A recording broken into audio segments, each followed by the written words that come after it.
In addition to being addicted to bad information, do you know what else plagues the mind of a hoplophobe?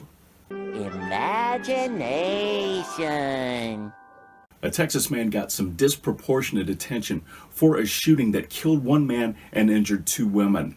It wasn't a mass shooting. It did involve an AR-15. So what was the big deal? He tried to get a silencer! Don't you know that they can kill silently? That they make it harder to tell where shots are coming from. That they're the tools of assassins. Except, Imagination. and here's what's missing. Gun control propagandists are very reticent to use stats relating to how often suppressors are actually used in violent crime. This bulletin from The Trace, for example, starts off with the Texas man's story and tries to gin up fear by talking about two similar incidents, one in South Carolina and one in Louisiana. In all of the incidents covered, spanning a period of 6 years, a suppressor was used in exactly none of these shootings. I repeat, not a single one. So how are these a public crisis again? Imagination. See, silence and restrictions work.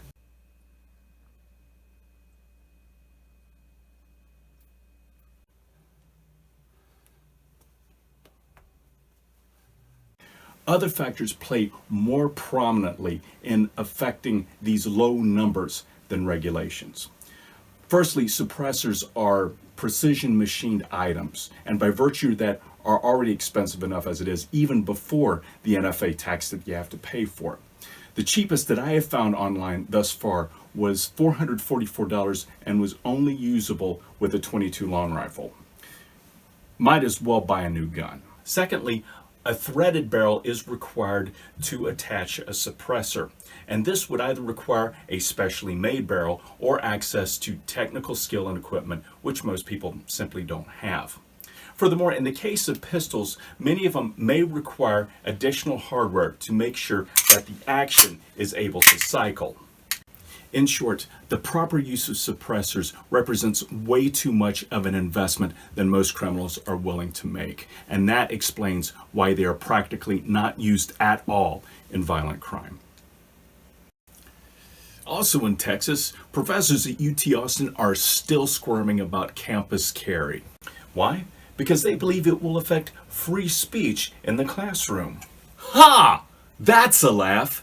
Especially since the Foundation for Individual Rights and Education gave UT at Austin a red light rating because its speech codes hinder free speech on campus. Let me laugh again. Ha! But ignoring their hypocrisy, their discontent stems largely from Imagination. namely the idea that some disaffected student will pull a gun over grades or a classroom dispute. But has it in fact happened? The law was signed in 2015, went into effect in 2016, and we have had 2 full school years come and go without the campus erupting into a Wild West at all. In fact, the original lawsuit filed by a group of UT professors was thrown out due to insufficient evidence. And the Attorney General for the state of Texas has called the lawsuit frivolous and of no legal standing. But one of the plaintiffs hopes that the shooting at Santa Fe will bolster the case because of Imagination. Never mind that the shooting itself did not happen on a college campus, was not perpetrated by a concealed carry licensee, and did not happen because of bad grades. In fact, the shooter was an honor student, nor did it happen because of some sort of heated classroom discussion. With every year that goes past, the case actually gets weaker. Good luck with that case there, UT professors. And for those of you who are still clinging to the notion that somehow the NRA and the GOP are the puppet of Vladimir Putin because of Imagination. why would the Russians or anyone else for that matter, in the interest of promoting tyranny in this country, allegedly nurture the growth and influence of an organization that encourages its citizens to be armed, partly in the interest of discouraging tyranny. Gun control might be big on, but it doesn't seem that interested in examining its own narratives.